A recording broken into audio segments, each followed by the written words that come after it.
Hi, I'm Kimberly Canale, and this is Crafting with Kimberly. For today's project, we are going to be making jewelry. Now, there are a ton of different jewelry styles and jewelry methods, and way too many to pack into one little video here. So I'm going to just talk a little bit on jewelry basics, making a basic pair of earrings, making a basic necklace, and some of the tools and tricks and things that you need to use. But again, there are so many different types of jewelry, specific videos out there to make specific types of pieces of jewelry and different earrings and bracelets and necklaces. So this is basically just an introduction to how to do it. If you get the bug, you get the jewelry bug and you get hooked on it, please go on YouTube. There are so many different videos to check out to make specific pieces, and I think you'll have a lot of fun. But let me talk about some of the basics, some of the tools that you need. There are a ton of tools. Basically, like any hobby, you can go as expensive as you want because they have a tool for everything and a supply for everything, and you can go crazy. But what do you basically have to make jewelry? Really simple. You need a pair of chain nose or needle nose pliers. These are thin, pointy pliers. This is what you'll use to hold on. And a pair of round nose pliers. You can see this has a round tip and it goes to point. So you can definitely see the difference of the two ends.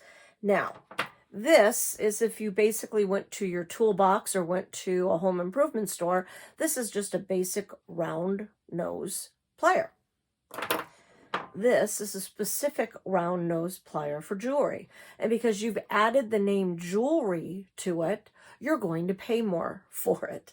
Kind of crazy the way that things work. So if you want specific tools just for jewelry, this is nice because it does have an ergonomic handle, easier to hold, smaller size.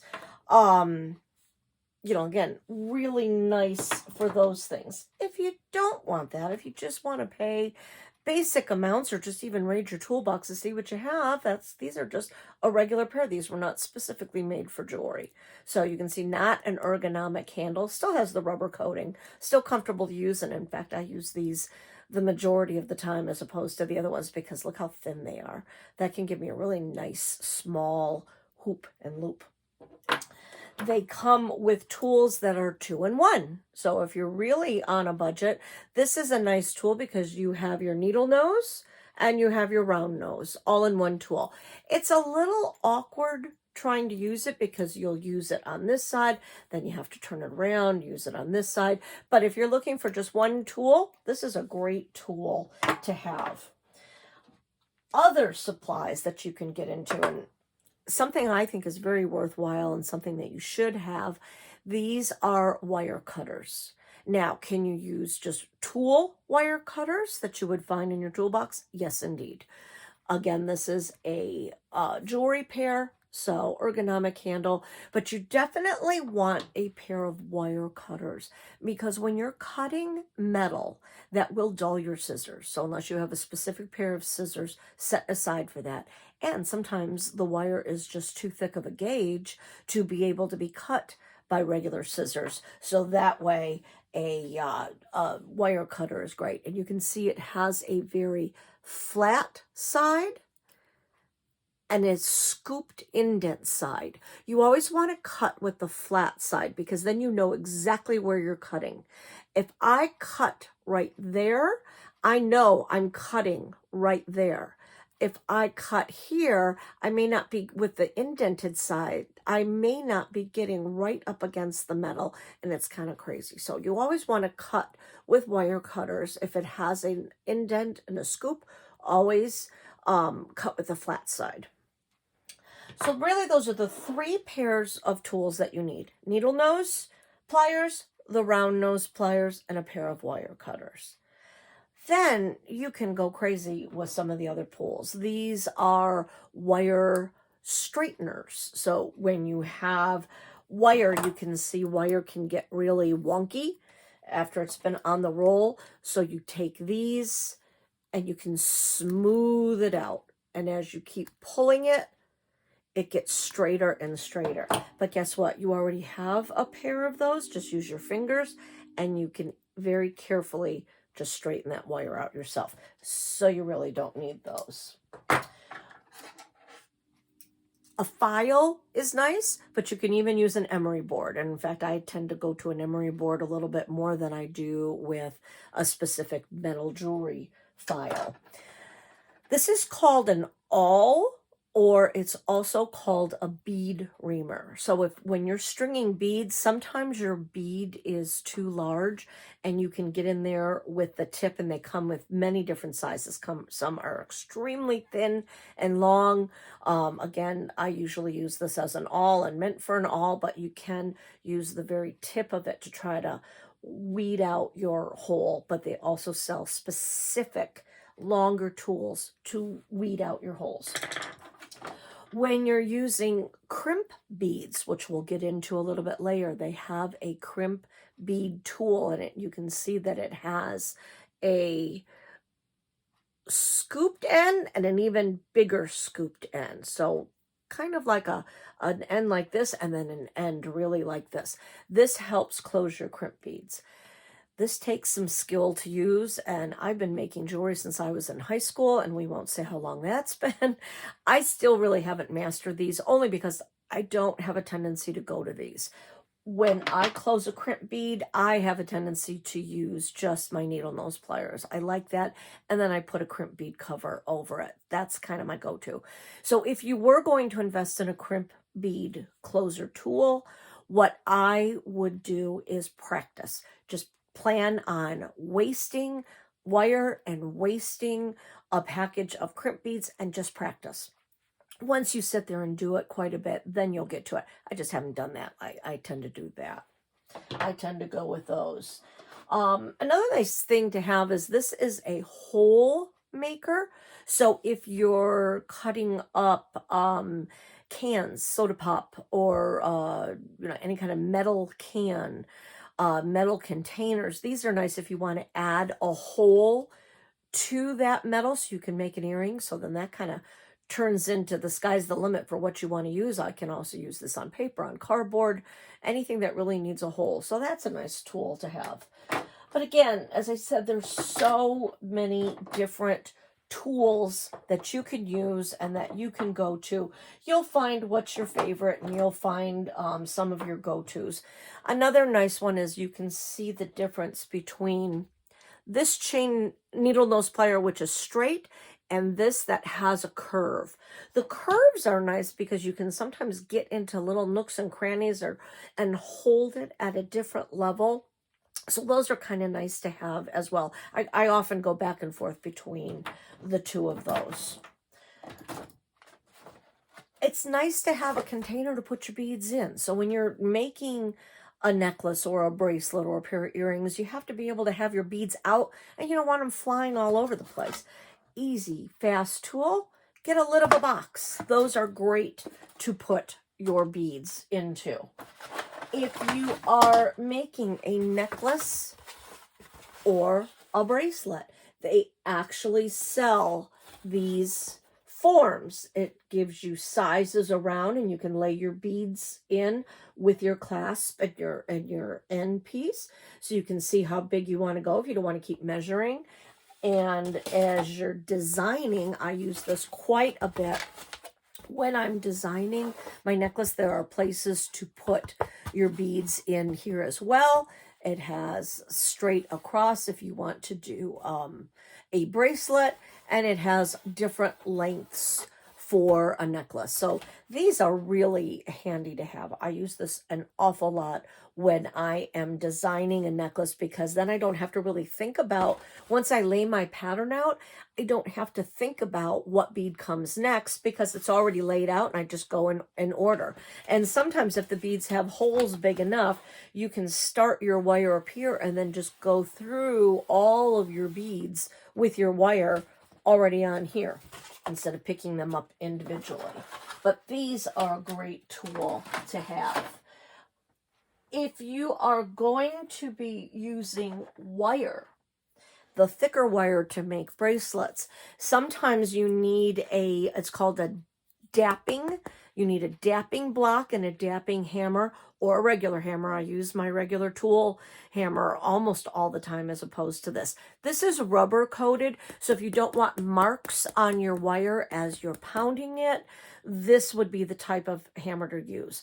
I like the marks. It gives an extra added texture. So I have a tendency to use a small little hammer or one of my ball peen hammers. So, but this is a rubber block, and you can also get metal, but you would pound your wire on that. You also have to temper your wire. If you're using wire to make shapes, you have to temper it, lightly tap it. If not, your wire is going to go out of shape when you're talking about bracelets that need to move, or even sometimes with earrings with certain shapes, you want to temper it to keep that shape. So if you're pulling on it, it doesn't bend out. Believe it or not, just hammering it very lightly keeps that shape. So that's a nice tool to have. And again, extra things, this is a crimp bead cover closer. When you have a crimp bead and you want to put a round ball that's like a crimp bead cover on it, so it doesn't look like just a flat crimp and it's not sharp, they have crimp bead covers. Do you need this? No, you can still use your needle nose pliers, but it's a nice tool. And they also have one-step loopers that you can make. So if you're making your head pin, instead of using a loop and the needle nose plier and the round nose plier, you can just use this tool, one-stop shopping. Again, you can get really expensive or just use your basic tools. I happened to work for Michaels for 13 years and had a discount, which was absolutely wonderful. So that's why I have all the fun tools. I have a little bit of everything because they had great coupons and I got a discount. So I bought a lot of stuff. I don't think I ever had a paycheck when I worked there. But again, go inexpensive or as expensive as you like. Now let's talk wire. What do we need when we're making jewelry? If you're going to be making like a basic necklace, you can see it has a nice drape, a nice flow to it. So if you're making a basic necklace, you need what's called bead stringing wire. This comes in a ton of different colors, shapes, styles, sizes. This is called flexible 7-strand beading wire. This is kind of your basic, almost go-to wire for your basic beads. Not heavy beads, but your basic beads. And what 7-strand means is they have taken 7 pieces of wire and intertwine them all together, kind of like when you're making yarn, you're pulling your wool and you're stranding that. Same thing with the wire. So this has, in this tiny little piece of wire here, that has 7 strands of wire going around it. So that gives its weight, its heaviness, and how much it can support. So when you're using tiny, lightweight little beads like this, 7-strand is great.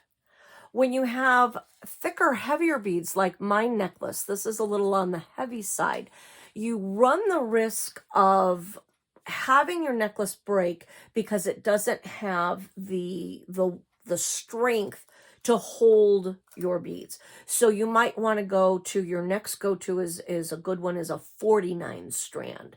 49 is also good for the lightweight beads too. So if you want to buy just one thing of wire and you don't know which kind of beads you're going to use, buy the 49 strand and then you know you're safe with everything. If you know you're going to just use the lightweight beads, do the 7-strand, or buy a package of both. They're really not that expensive, especially if you can go to one of the big box craft stores with a coupon. Really not that expensive. But you want a beading wire, and on your label it will tell you the thickness, what type of color it is, how much length there is, and usually on these it will tell you what size crimp bead that you need. Sometimes it has it on there, sometimes it doesn't. But those are your basic ideas. I tend to use a lot of silver for some reason. I don't know why, but I do a lot of silver in my jewelry. But there's silver, there's gold, there's copper, there's platinum, so many different colors. Now, when we're talking, that's just specific bead stringing wire like this. You can also get very fancy with some of your jewelry and do decorative wire wrapping. I like to wire wrap. So you can see I've just kind of taken some of these agate stones, wrapped on them, and then strung them together. Also, in regards to bracelets, this is more of a decorative wire that I've gone through. And this is a perfect example. This was my very first wire bracelet that I've ever made, and this is pretty old. It really does hold up really well. But see how wonky it is? I didn't use a thick enough wire, and I didn't pound the wire because that was when I was first learning. So you can see how it's really not in the same shape that it should be, but I don't mind it because it's one of my favorites because it's what I made first.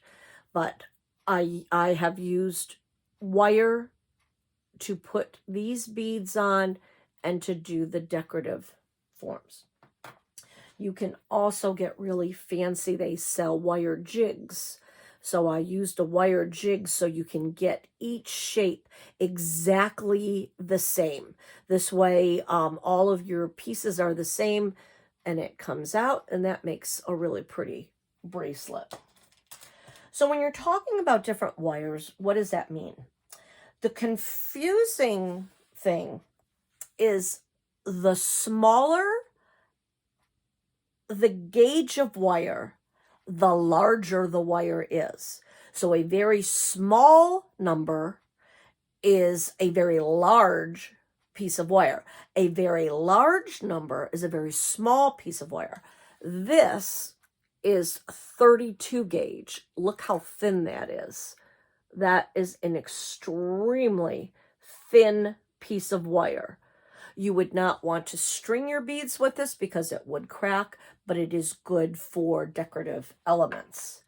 This is 12 gauge. Look at how thick that is. So compare your 32 to your 12. So large number, small wire, small number, large wire. This 12 gauge or even 16 gauge, that's what I should have made this with. This just was not thick enough. This, I believe, was 20 gauge. So that just wasn't enough. You really want to go, if you're making a bracelet, a cuff bracelet such as this, you definitely want to use 12 or 16. Comes in any kind of color you can think of. I tend to use silver and black, so I have a lot of that, the copper. And then it goes down from there. This is a 20 gauge wire. This is a great wire to do wire wrapping with. It holds its shape very well, can be pounded, great for earrings. A good basic kind of everyday wire that can be used in most projects. This is a 24 gauge. Like I said, you can really see the difference in between the sizes. This is great for holding its shape. This is not a bad wire. I use 24 gauge quite a lot with things. And if you need it thicker, you can double it and use it with a double thickness. I'm going to show you how to make a bale to be able to put on something to turn anything into a pendant. And I use 24 gauge for that. But another good wire for that is a 20 gauge. So multiple sizes of wires that can be used. Find what works for you. Again, if you were going to just purchase something, I would get either the 7 or the 49 strand stringing wire, and then I would get probably the 24 or 20 gauge wire to use for things. You need to be able to have closures for your necklace. These are barrel clasps, which they screw together. So you have one piece on one side, one on the other, and then they screw together. You have lobster clasps that come in all sorts of different colors, shapes, and sizes.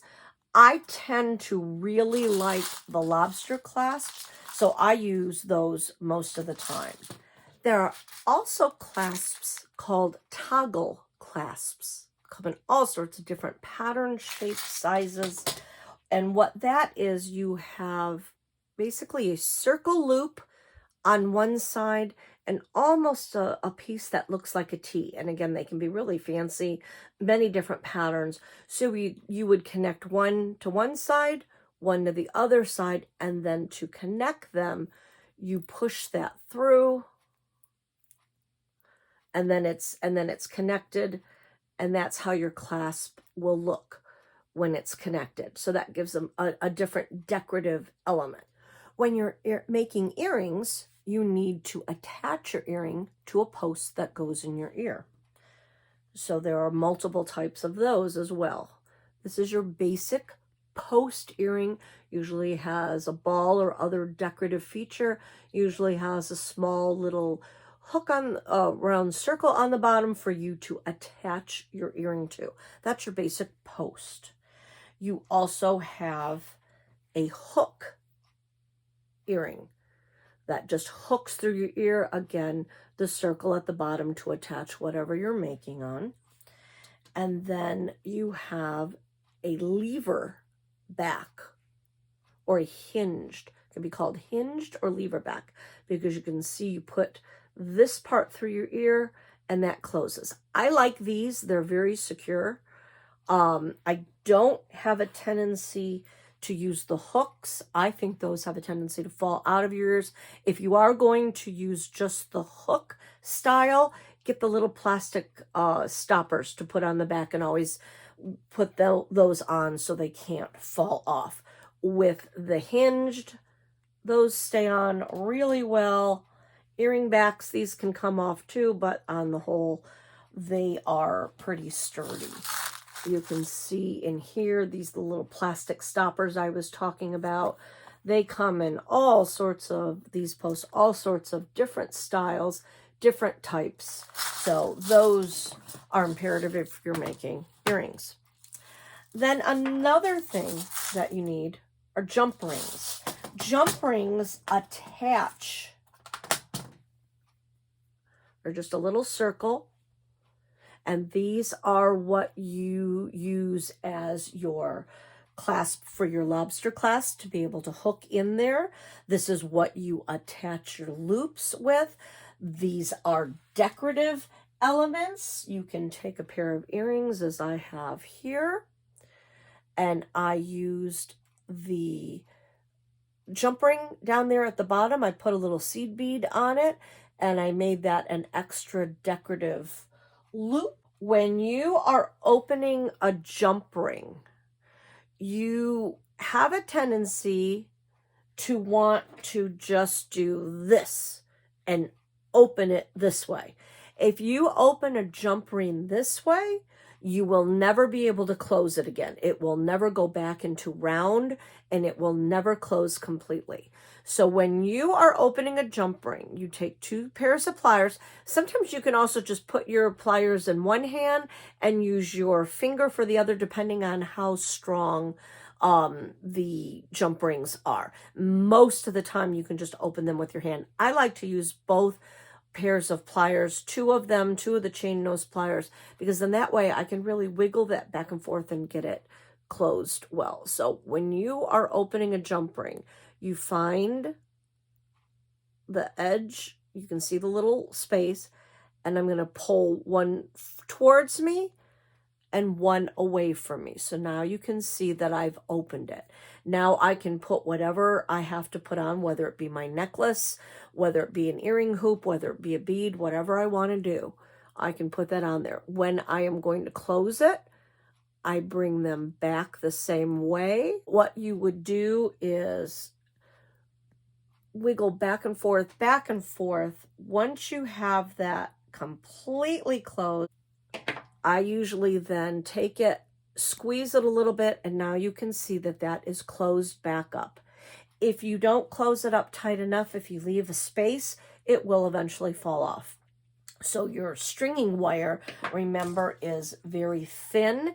If I don't have that closed up tight, that's going to be able to come right off. You don't have to worry so much when you have a bigger post hole, but you want to always practice closing your jump rings tightly and well. And again, remember, never this way, always this way, whichever. You can either bring it towards you or bring it away from you, whatever's easier for you. And then when you go to close it, wiggle, wiggle, wiggle. You're pushing in as you're wiggling, so you're kind of doing this motion to get it to close. You just make sure it's closed, and then again, tighten it back up to make sure it's lying flat. Jump rings come in all sorts of tons and tons of styles and sizes. You can see really tiny jump rings, really big, bigger jump rings. These are super tiny. They all have their purposes. They all have their uses. Sometimes you can buy just a package that have multiple sizes of your jump rings in there. That's a great way to get started. Buy one of those, because then you have a little bit size of everything. Because if you have an earring, if you don't want your focal circle to be that large, well, then you don't want a big jump ring. You want just a tiny one. Sometimes you want the focus to be large. With this particular earring, I have a jump ring as a design element, so that I wanted it bigger. You can use them as a design element or just as a clasp. As you can see with the necklace, you can either just use the wire as a closure, or you take a jump ring, and then that's what you're putting, that's how you're connecting your lobster clasp to the jump ring. So many, many, many, many different styles of jewelry. You can see this one has a lot of danglies and hangy posts, and I used the smaller jump rings to attach my beads. And again, it can also be a design element in your thing. So jump rings are very important. You also need what is called crimp beads.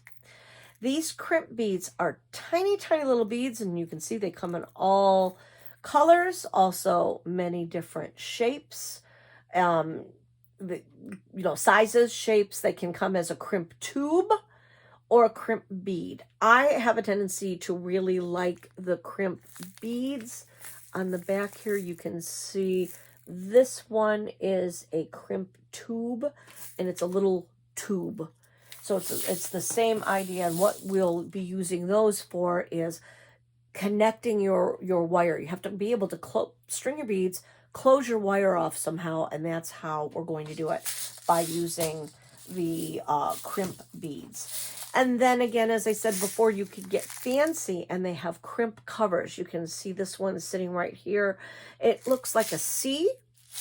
So once you have your crimp bead closed, you put this over your crimp bead, squeeze it down, and then it turns it into a little bead. So it won't scratch on your neck, and it's just a decorative cover.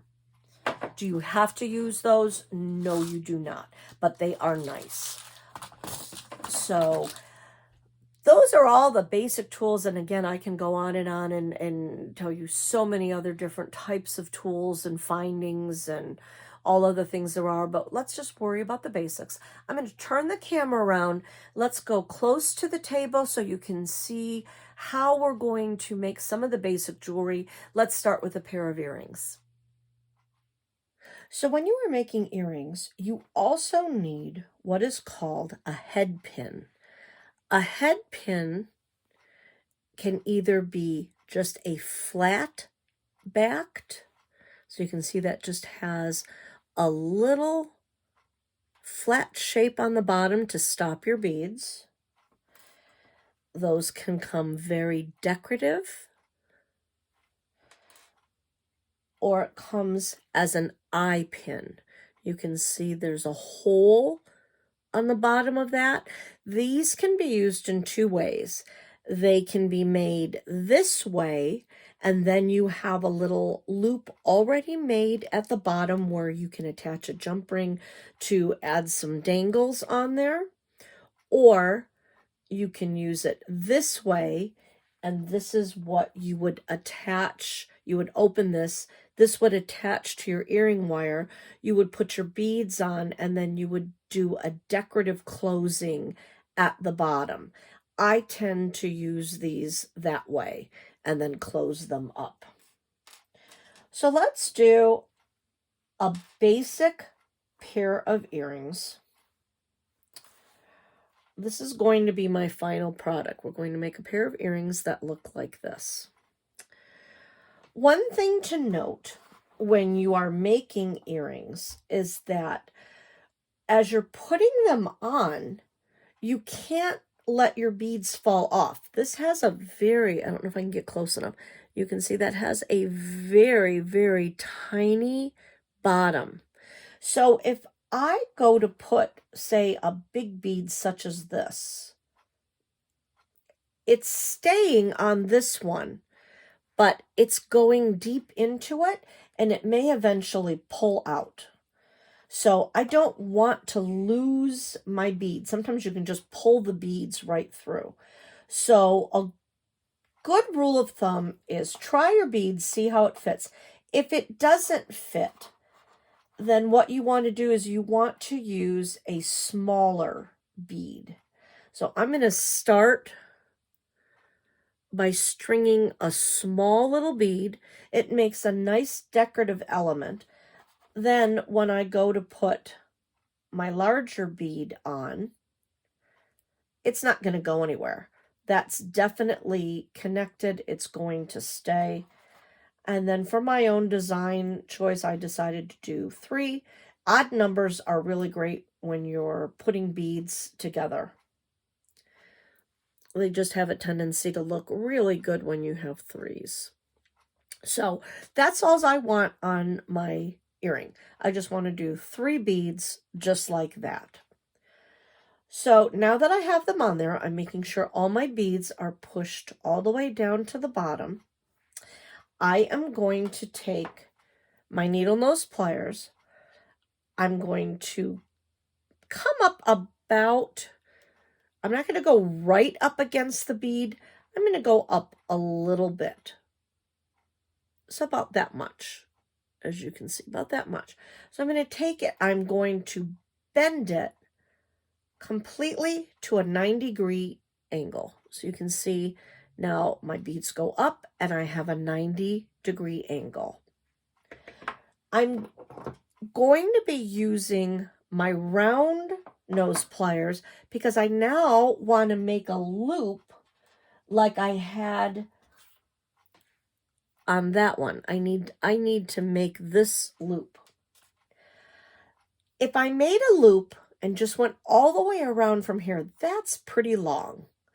You know, headpins come at a basic length size. How large are they? They do sell different sizes, but they're usually about 2 inches. But you don't need that full 2 inch. You're going to have to cut it a little bit. So I want just enough where I'm going to have room to be able to take this will be the tip, but I'm going to cut it. So I want to be able to take the tip of that, roll it back on itself. So I'm going to kind of guesstimate how much I need. So if I take my pliers, I can look at it and say, all right, I want it to go all around that loop. So maybe go the width of 1, maybe go the width of 2. So that's 2 times the length of that. I'm going to take my wire cutters, put it right up against it. I like to hold both pieces. This will go flying. We don't want it to fly. I was holding it so it wouldn't go flying. Because the nice thing now, if I try, basically with earrings, you always want them to be equal. So if I try to figure out, oh, I got to cut this. If I try to do my right angle and try to guess it, I can't really line them up because the beads are pretty thick. So what's the easier way to do it? I am now going to take this piece of wire. I'm going to go up against this one, and I know I need to cut it right there. So now I can cut that. Always kind of cut down. So now I know, now my earrings are the same. They're the same size. So now I'm going to take my pliers.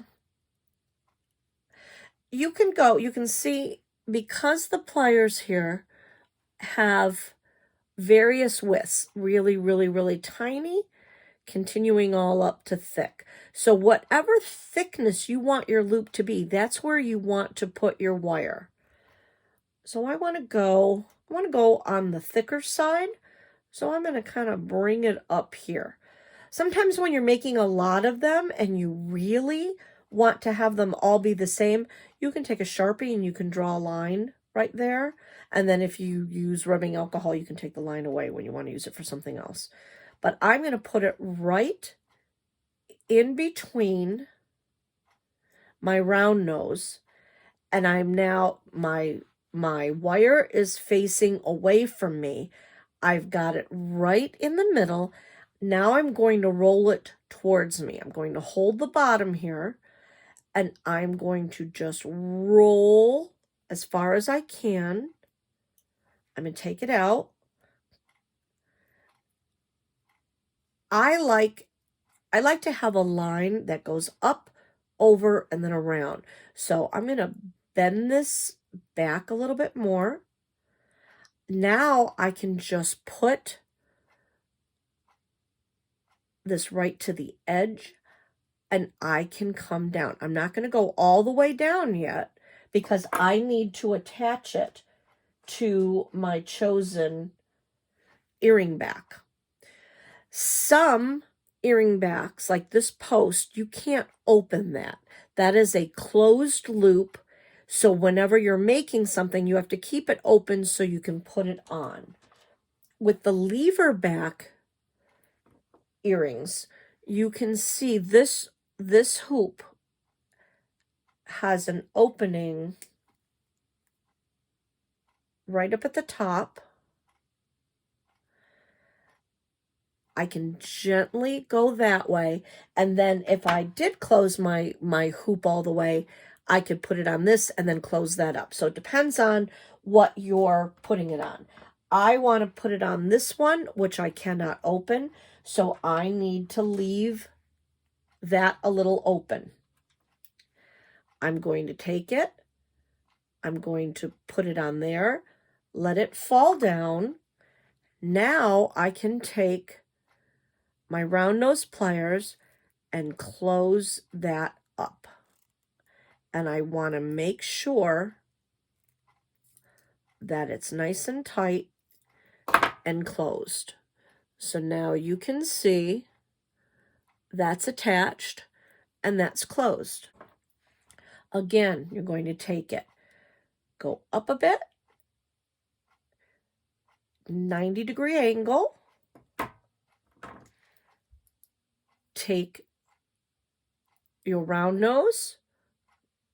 I went about the middle, so I'm going to go right about the middle, bring it up towards me, as far as I can go. Again, I like to bend it back a little bit more. I am going to get my earring back, put it on, take my pliers again, go right to the edge, and I'm going to bring that down. And I want to make sure, see, like right like that, that's not closed. This is going to slip right off. When you're doing it, you have to make sure that it's straight, that it's closed.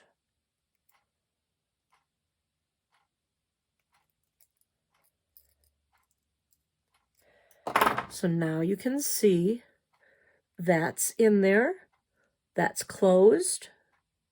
Another style that you can do is a wire wrapping. So I'm going to use my flat pin. I'm going to attach my beads. I've already pre-designed these, so I'm going to put my, basically I call it a stopper bead. I like these, so I'm going to put that there. This is a good example. If I didn't use that stopper bead, that's going to come right off. So you can see I couldn't use this because that's going to fall right off. So that's why I have to have a stopper bead. Stringing that on, I am stringing that. I've decided to put 2 big beads, a smaller bead, and then another bead. So that is what I have designed and what I think that I want. So now I'm going to take my needle nose. I'm going to still do my 90-degree angle. I'm going to go up pretty much a whole length. So I'm going to start my bend up here. So I'm going to bend it. That's my 90-degree angle. I am then going to, instead of starting at the end, I'm going to come down here just about where I want my loop to be. I'm going to come forward as much as I can. And again, I like to kind of have a nice looking straight loop. So as you bend, it has a tendency to want to come towards you. So just go that way again. And then you can continue down. I'm going to come all the way down to my wire. Take my needle nose, bring that up a bit.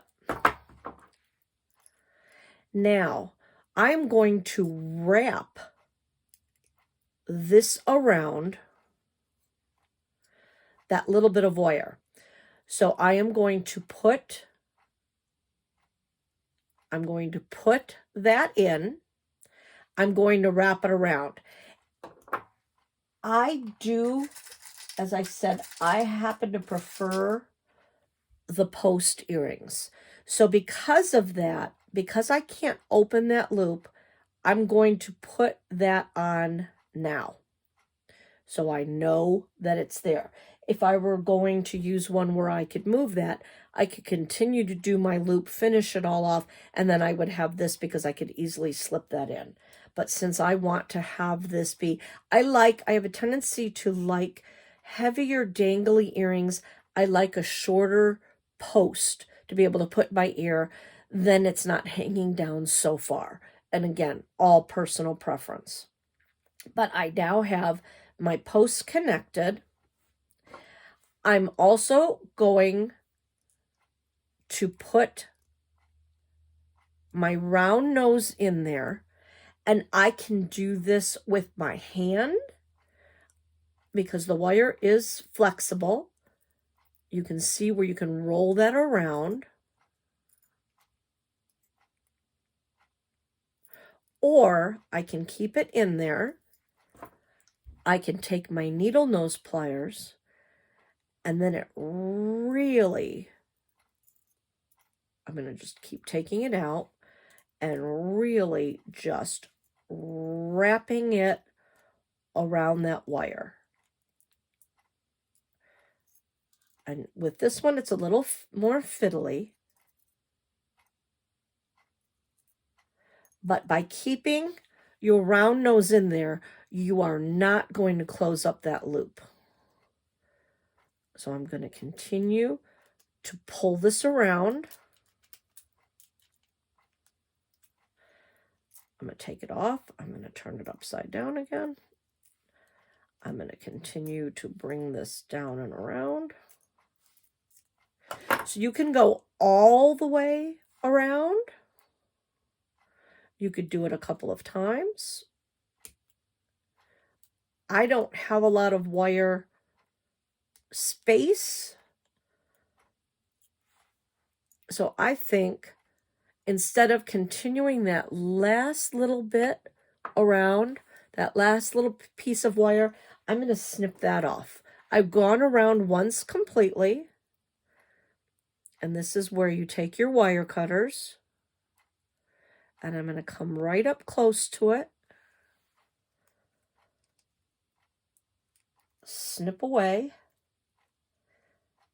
These are old and I've used them quite a bit, so they're not as sharp as they used to be. So now I have a littler end, but it is sticking out a bit, so then that's when you have to just kind of fiddle it down, flatten it out.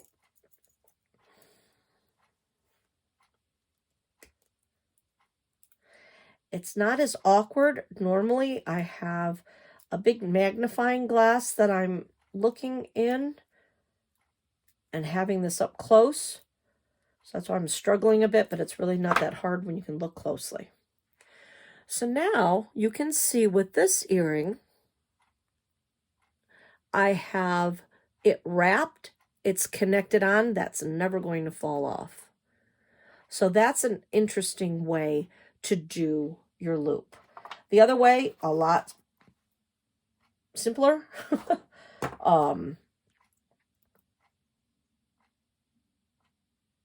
But fun. So again, bringing it up a bit, 90-degree angle. I'm going to take I was using these, so I'll keep the same size. Bring it to the loop that I want. Bring it up. You can even just use it with your fingers. Bring it down. I'm going to bend it a bit to keep that loop shape. Bring it down and around. So now you can see I have my loop. I'm going to keep that in my pliers. I'm going to take my chain nose and bring these around. I'm bringing it around the wire, turning it as I go so I have easier access to it.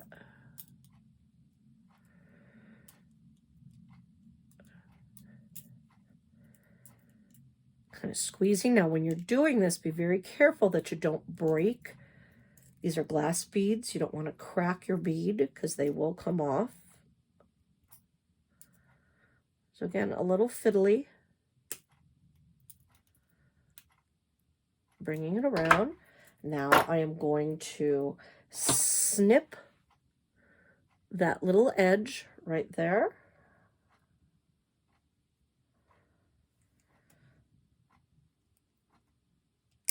Snip it as close as I can.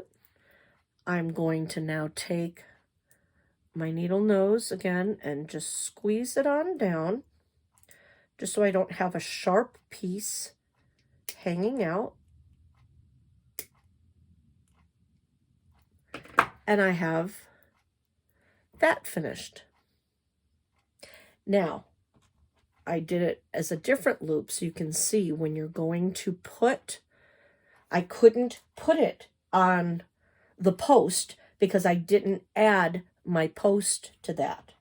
So I wanted to show you how to then, with this kind of clasp, I've already moved that, remember.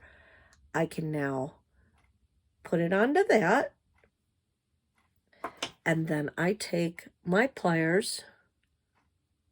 I'd already moved it that way. So now I am going to move it back. Make sure that it's completely closed up. And that's how you would attach it to that. Another fun thing to use in jewelry making are buttons. Buttons come in all shapes, sizes, colors. You can take them, recycle them off of clothing.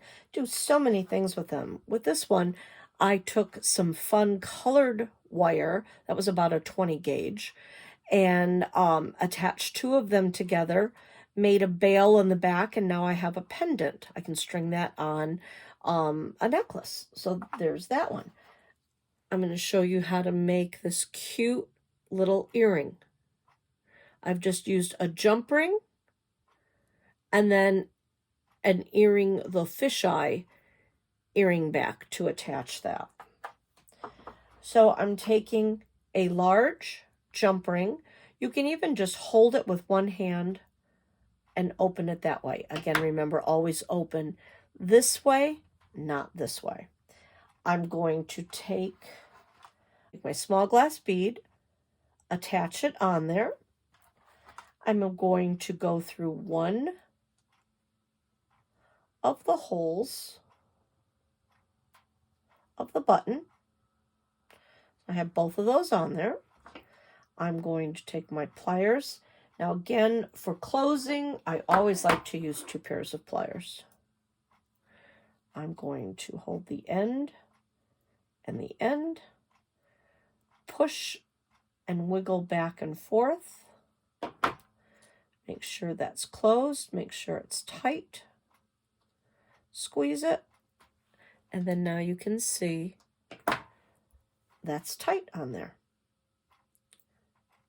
So that's the first step. So now I have a cute little dangle. So now for this part, I'm going to take the one that has a hook. If you don't have that, you can use the other one and turn it into a hook. But I have it, so I'm going to use it. I'm going to put it coming in through the back. I'm just going to kind of guesstimate where I want that. I want to leave, you can see with this one, because I wrapped it. So I want to leave a little space so I can wrap my wire around it. So I'm going through, whoops, I'm going through the top hole.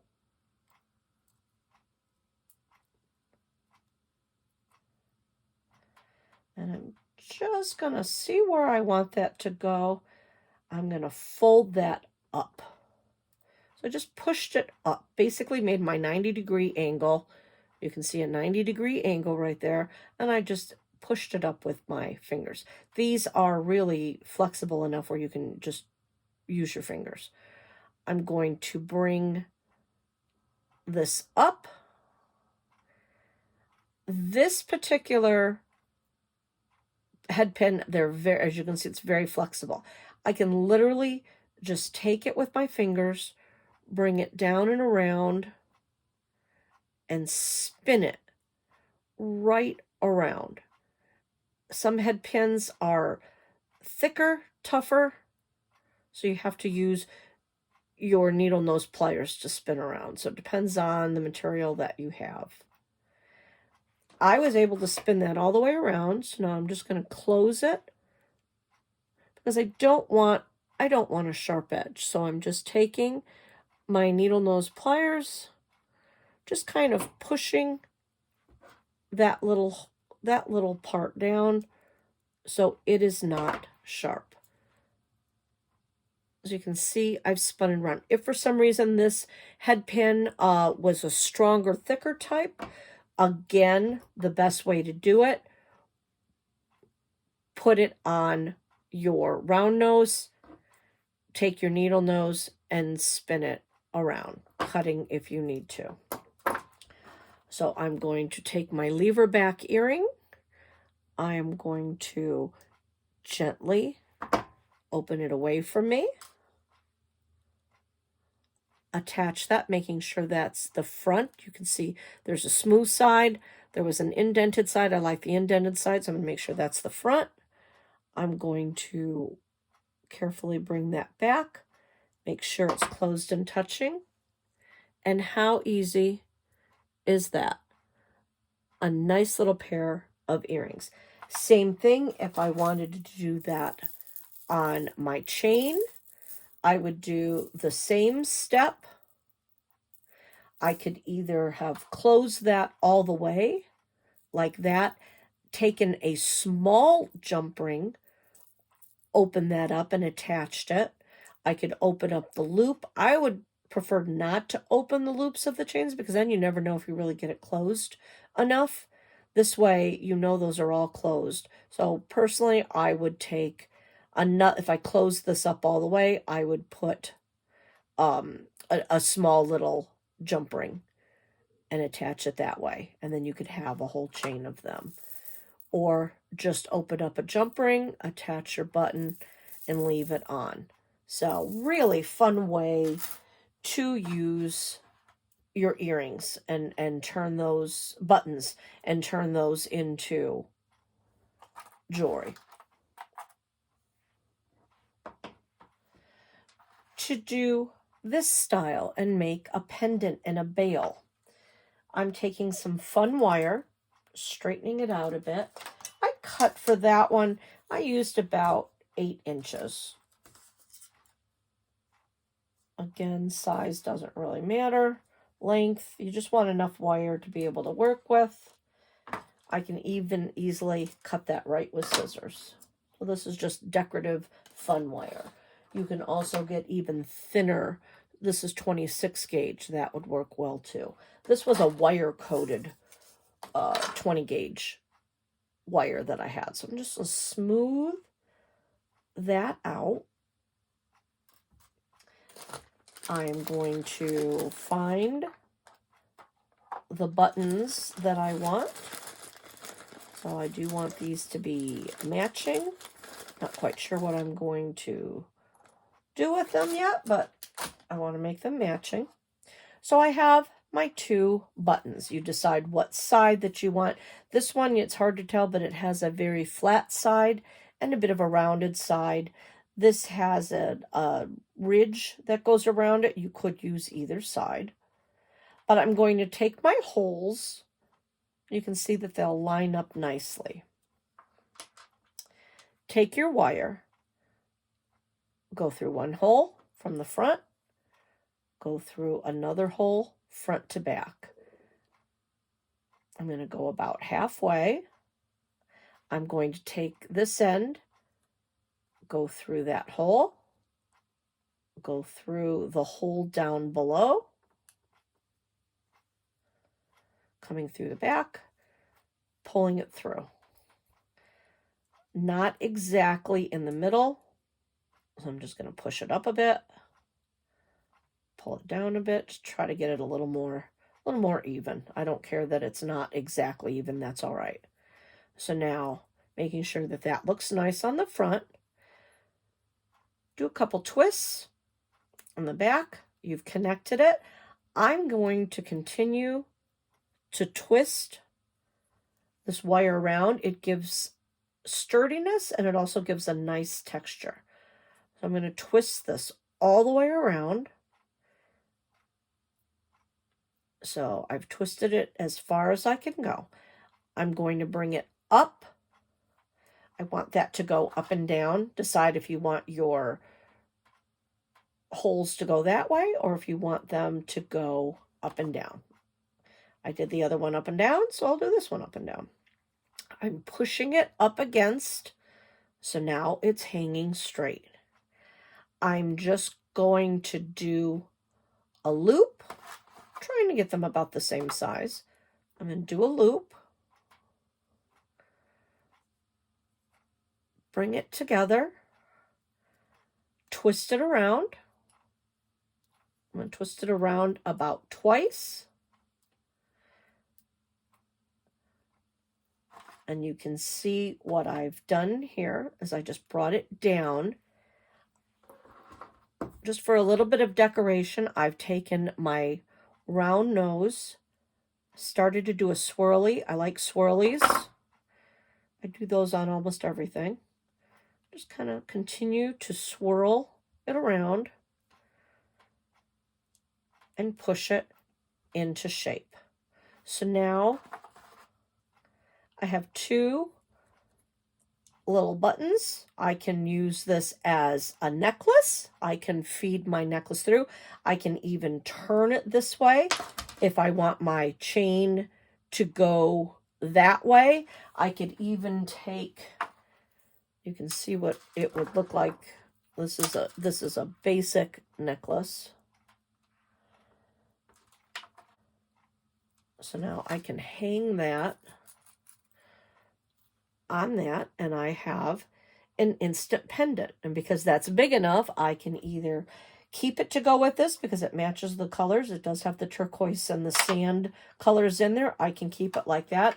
Or with that loop being that big, I can easily take it off and just wear that necklace separately. So you can do what you want. You can keep it that way, attach it with a jump ring to something.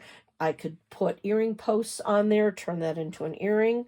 But that's another fun way to make buttons. If you don't feel your wire is strong enough or sturdy enough, a great thing to use, I use E6000 glue.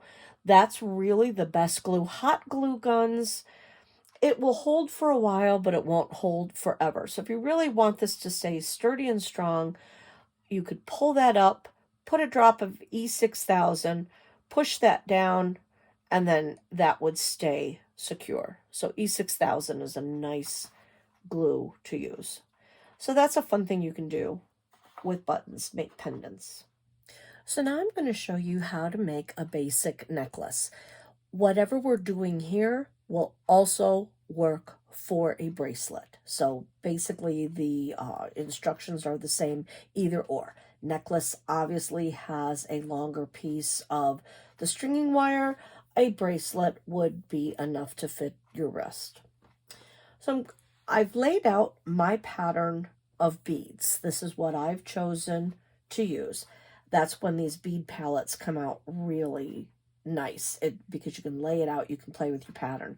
If you do not have one or want to purchase one, a piece of foam laid out will work, or just take a towel, fold a towel over, just so your beads aren't rolling around on your desk and they're in one spot. So you could just lay a plain towel out, lay your bead pattern out, and your beads aren't going to go anywhere.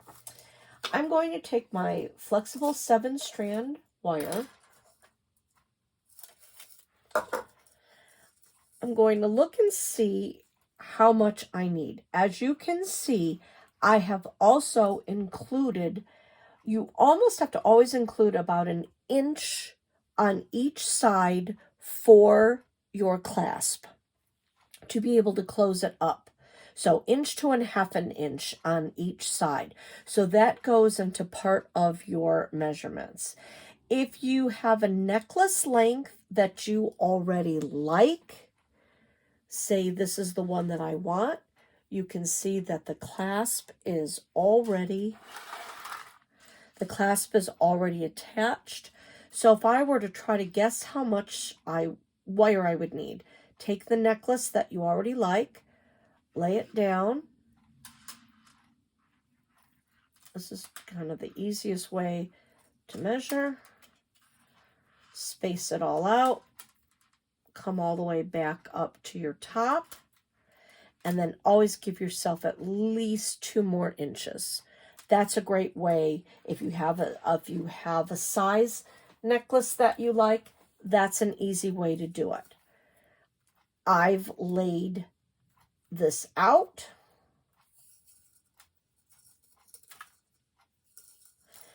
And you can see, to be safe, with this wire, because of the way it was connected into the container.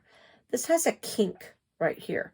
You can kind of see how that bends around. When you get kinks in your wire, it will have a tendency to break. So what I'm going to do, just to be safe,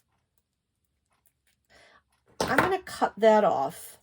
So now I have a piece probably long enough that I can make either another necklace without the kink or a bracelet. So I'm just going to set that one aside.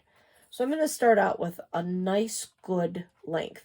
You can see when you start to unroll it, it wants to kink upon itself. So be very careful with that. You don't want kinks in your wire because that can cause it to break. I'm going to come here for my closure. I have a lobster clasp. I put a jump ring here. I'm not sure if I'm going to use it or not, but I do have a jump ring there. I also have another product called a wire guardian. And you can see on my hand. It looks basically like an upside down horseshoe. It has a little tube on each side. What that does is you put that through your wire. You go up through, down, and then down through it. And what that does is the wire will then, and the clasp will rub against this wire guardian as opposed to the wire that you're stringing with, keeping it a little bit stronger. Because if something rubs up against this wire for a long period of time, it can eventually break. So, nothing is indestructible. But these little wire guardians, these are nice. It helps protect it. So I am going to use that. I have my crimp bead, which again, tiny little crimp bead. And for this, I'm also going to show you what the crimp covers look like and how to use those. So I have that laid out as well. So to start, put that back there. Let's get the size that we need. So I'm going to keep this kind of pushed down. Push that there. And push that there. So I'm going to measure. I'm going to take my wire. I've got it to here. I'm going to bring it around. Bring it around up here. Bring it up here. Come all the way up here. And again, always add at least 2-3 inches. I know you're going to want to have a tendency to cut it right where you need it. But trust me, at the end, it can be very fiddly. And you're definitely going to want some wiggle room with your wire. So now I have my wire cut. Always start this way. You want to start with your clasp. Either end, it doesn't matter, either your clasp or your jump ring. I like to start with my clasp. So what has to go on first? I have to put my crimp bead in first. I'm going to pick that up. Easiest, especially since, like I said, I don't have my fingernails, I'm going to try to connect that on with the wire. And again, I'm not going to be able to do this without seeing it up close. So I have a nice little product called an OttLite, which has a magnifying glass on it. It's a great tool, especially when your eyesight starts to go. So I'm going to use that. So now I have my crimp bead on my wire. Next comes the wire guardian. I'm going to go through the tube. bring it up over the top, go through the other part of the tube, come out through that. So now you can see up and around and down through, pulling that up through. And then I also have to go now back through my crimp bead. If I was not going to use a wire guardian, I have to have something to go through. So if you don't want to use the wire guardians, because you really don't have to, I could have gone through my clasp and then back through. I could go through a closed jump ring, but I have to go up through something. If I were not wanting to use a jump ring and my clasp, if I just wanted to do the clasp, what I would have to do is I would have to connect my clasp onto this first and then go through. And I can show you that. I can take it out of the crimp bead. I can take my clasp, attach it in to that wire guardian. So now instead of using a jump ring, I can have it right up against there. And I think I'll keep that way. But again, if you did not want to use the wire guardian, you would do the same thing. Go through either the jump ring or the hole of your clasp, and then now back through. I have to go back through my crimp bead, because what this is doing, the crimp bead is what's going to stop the wire from slipping right off. So you have to have the crimp bead on there. So you can see my clasp is attached. It's going through the wire guardian. The wire guardian, the stringing wire is going up through the wire guardian, through the crimp bead, and then back down through the crimp bead. So you can see. And then I'm going to leave at least a ½ inch length, because then you're going to put your beads up through it, and then you won't have this wire poking you in the neck. So you never want to go right up tight to either your clasp or your wire guardian, because you want some wiggle room. So you want to have a little bit of wiggle room. I'm not going to go right up against that. Close, but not up against it. So I'm going to let that all dangle. And make sure that I have enough space. I'm going to take my crimp bead, my chain nose pliers, needle nose, and then squeeze. And I'm just squeezing it flat. So what a crimp bead is, it's a hollow tube of metal. Then you want to check it. I want to pull, and I want to pull. Can I pull? And does that move at all? If it does, you want to squeeze a little bit more. If you squeeze, there's a fine line with these crimp beads.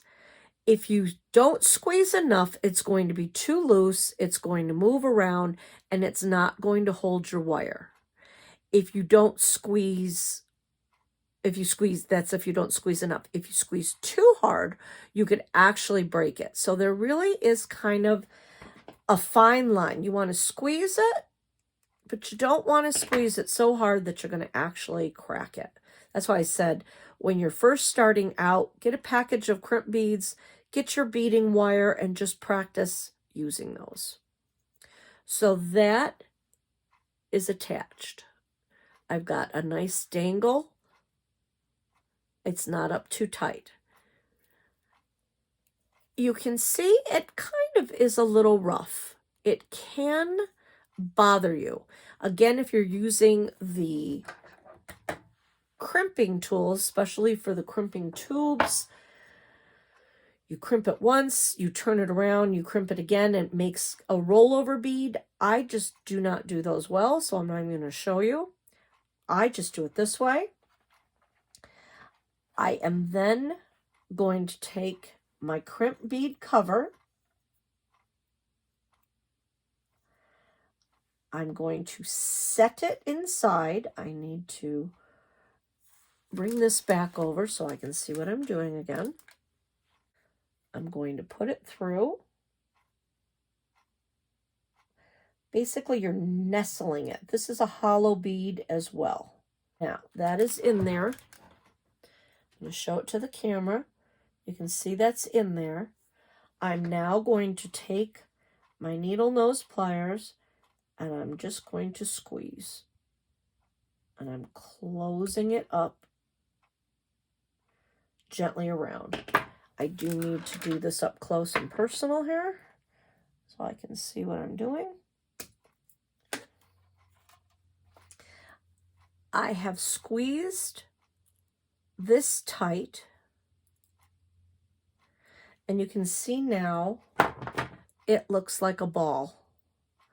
So it hides your crimp and it makes it comfortable. Another really nice tool, as I said, are these. If you're going to do this a lot, the Crimp Bead Covers, because with this, you can take this tool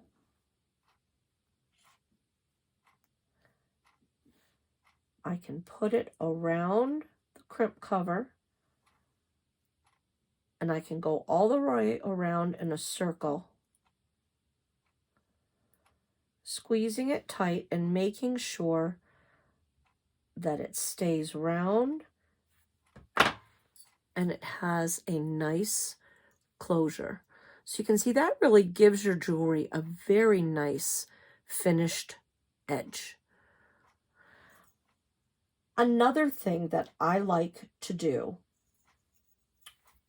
which I feel gives a more professional finished edge, I like to put a bunch of little beads at the end. I finish with the smaller beads instead of putting really big chunky beads at the end. You're going to go through, put your first bead on, make sure it goes through your wire, and go all the way up. Because now I have something that I can hold on to easily when you're trying to put a necklace on, and most people appreciate that, especially if you have kind of fatter fingers like I do. I have a hard time putting these on. So if I've got big chunky beads right here at the end, it makes it really hard for your clasp to hold on to. So I like to put 3 or 4 small beads right at the end. So now what you're going to do is whatever pattern you've decided, I'm going to just take the time to put all of these smaller beads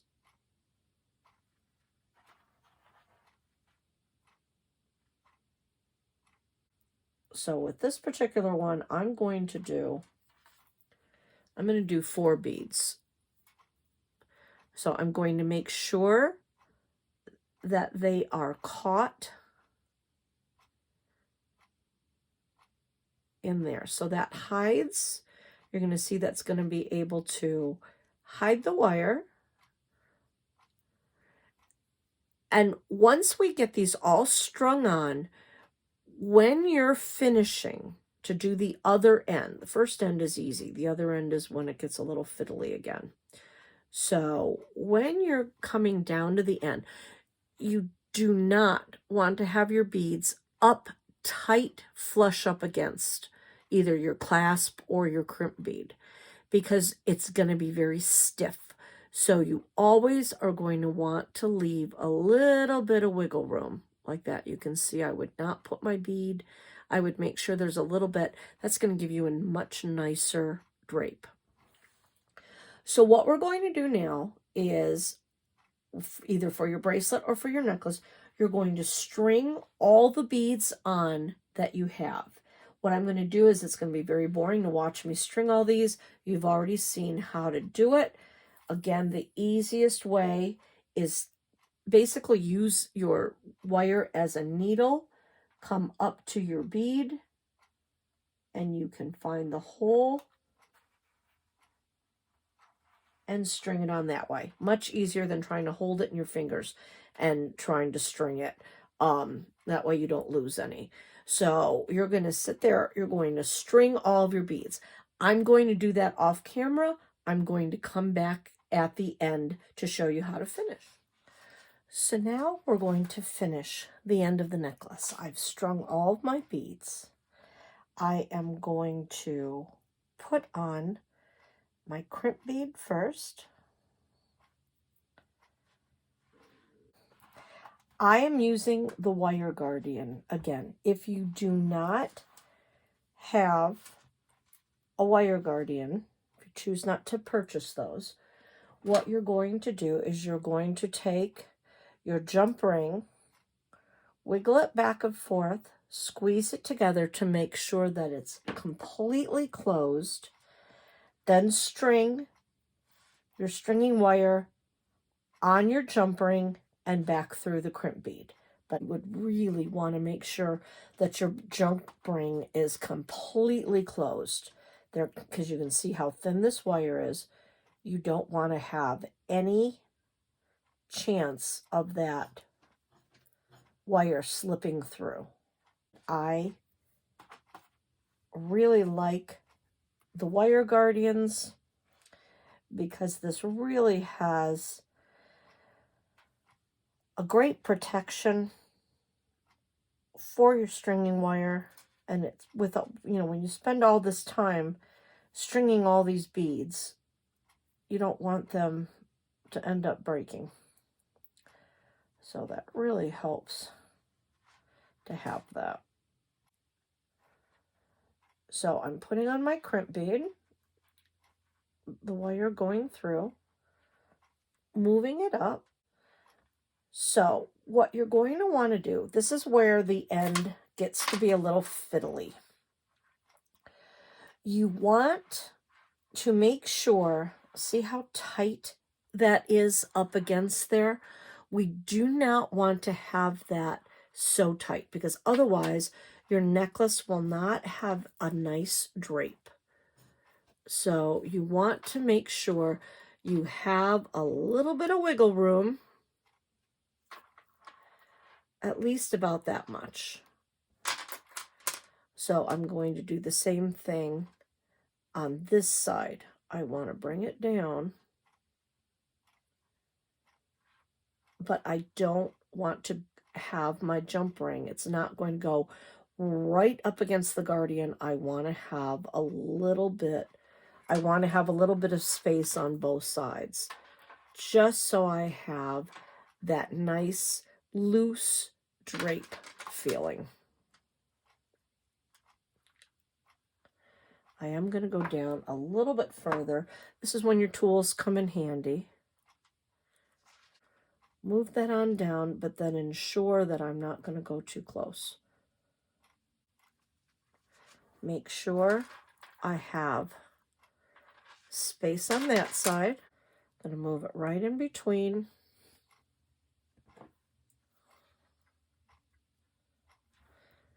Take it, squeeze. Giving a good pressure, but not enough where I'm going to crack it. Now I can pull.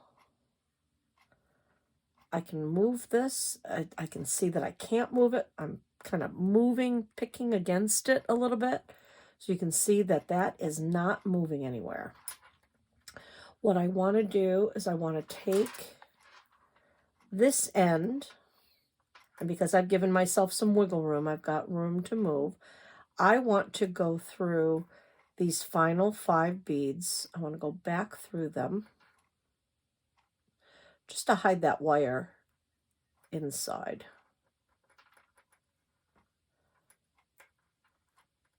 because if you don't, it will poke out and it will hurt you in your neck. And that's not good. I'm going to use my tool again.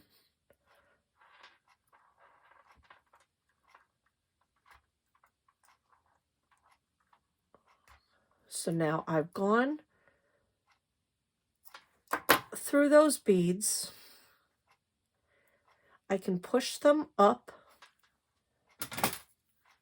I can cut pretty close to that other bead.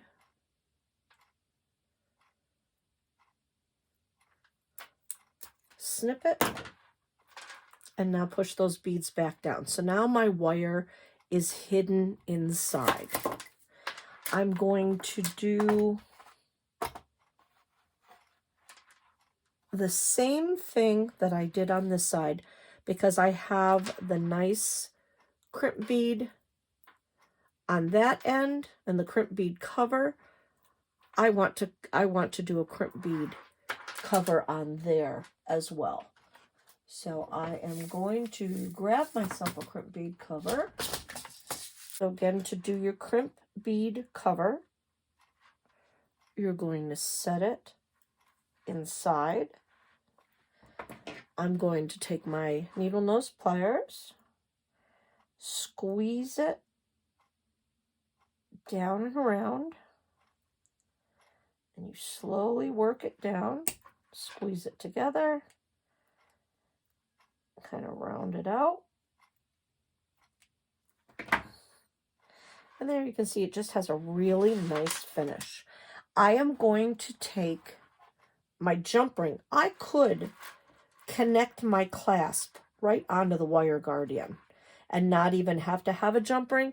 That's a nice feature with the wire guardians, but I'm just going to make this a little bit longer. I'm going to open my jump ring, put that through,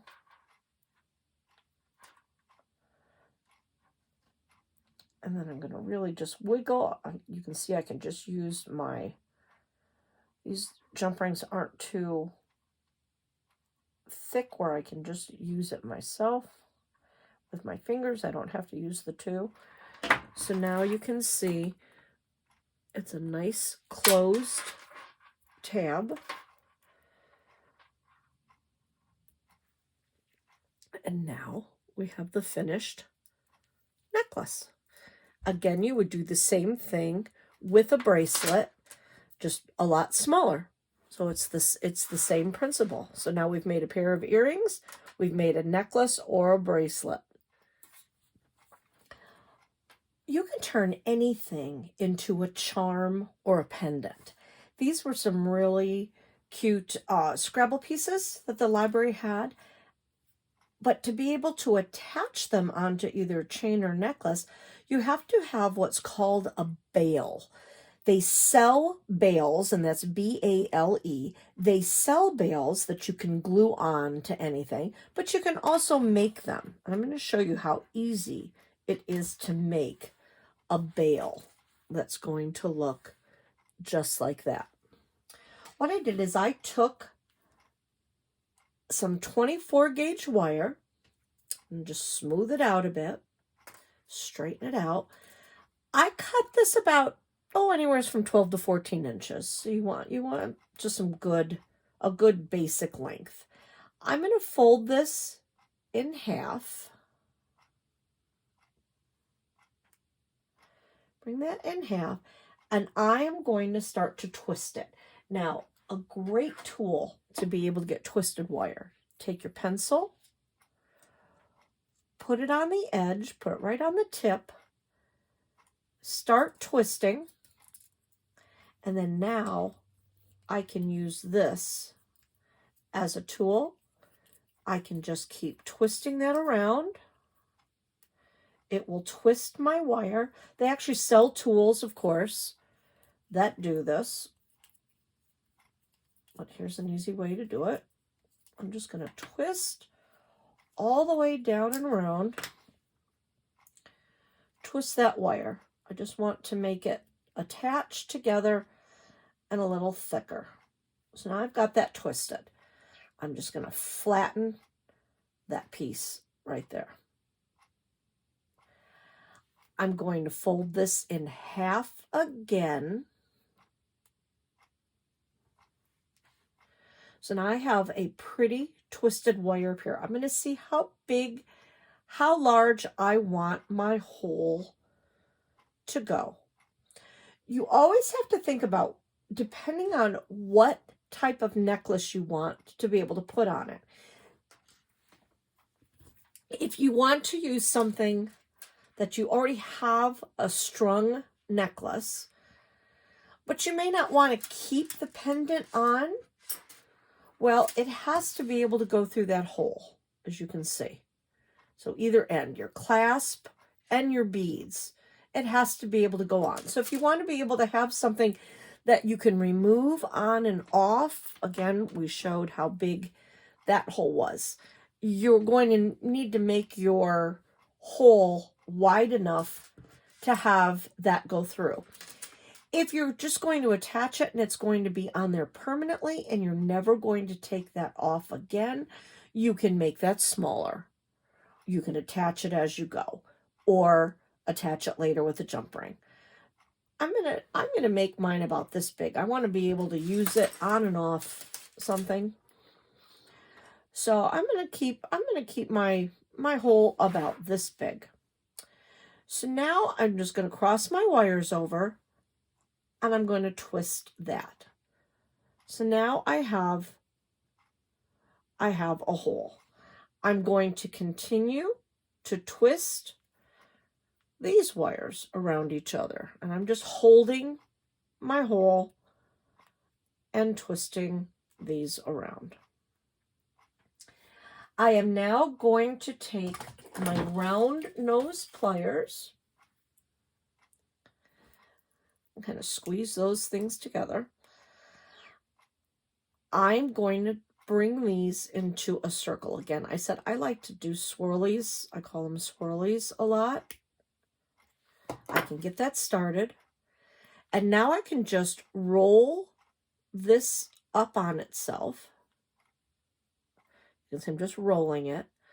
When I get to where my bale is, I want my bale, I don't want it to go this way. So things will always go through on the side. So I'm going to bring that to the side. I'm going to bring this to the front and squeeze it down. So now what I've essentially made was swirly that now looks like a rosette. And it gives me something that I can now take, either the buttons or a Scrabble tile. I can glue that right on to the back of that. And then you'll have your bale, as you can see. You'll have your bale at the top. It'll be on there, and you can turn anything you want into a charm. Little pieces of cardboard with pictures on them. Metal cans, take a soda pop can, cut the metal out, and you can make your own charm, paint on it with alcohol ink, decoupage, pictures on, whatever you want. Again, you can use hot glue. I have done this one with hot glue. You can almost kind of see the glue coming through. It's on there. I can't really take it off, but is it going to be long lasting? I don't think so. This is really on there, really tight. Again, I like to use E6000.